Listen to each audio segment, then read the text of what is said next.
at the time of completing a sale, so that would generally once there's a contract signed, and once funds are in escrow. So we use a third-party escrow service who hold the money and make sure everything is transferred. So the first thing we do is work with the seller to put together a handover document. So that goes over things like usernames and passwords for various accounts the business will need, day-to-day tasks. So what do you do on a daily basis? What do you do on a weekly basis? What do you do on a monthly basis?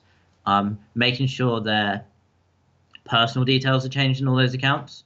So making sure that their credit cards in the account, so there's no subscriptions that expire. Also making sure any accounts that are generating revenue, they get paid rather than the previous owner. So there's a lot of things just around the general administration with usernames, password, access, like basic tasks. And then depending on what's been negotiated in the contract and the complexity of the business, there's then a training period. Usually it's between 30 and 90 days. And again, that really does vary. The rule of thumb I tend to use is the amount of time the business owner is spending running the company at the moment is the amount of time they'll spend per week during the training period. Depending on the experience of the buyer, some will want kind of help doing the really basic stuff like, oh, how do I log into WordPress? How do I upload a new post? So that'll be the beginners. Some of more advanced buyers probably don't really want any help like that at all. They know how to run the day-to-day. They might just be looking for help in how to grow the business. They might be like, oh, where do you see the opportunities? What do you think we should be working on? Why haven't you done this? Why have you done this?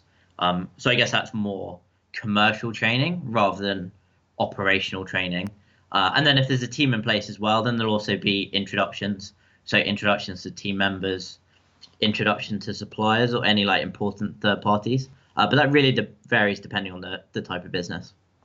So from a technical perspective, with the average business we sell being quite large, the vast majority of owners will just take over the existing server and the existing setup exactly as it is, whether that's like the team or the technical infrastructure.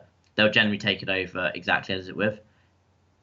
In my experience, not too many people will move the server straight away, just because the cost of hosting these days, particularly in like 2016 versus 10 years ago, is actually significantly more affordable than it was before. So moving things like hosting generally isn't much of a saving. And because you're buying a brand new business, most people will run it separately, even though they might have some synergies across their portfolio.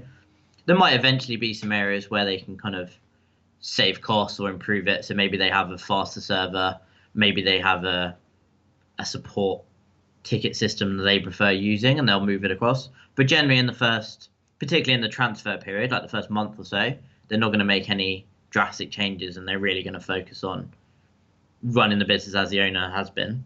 And they're the buyers I've seen who have been most successful. Trying to make drastic changes on day one can cause issues and tends to be a little bit unnecessary.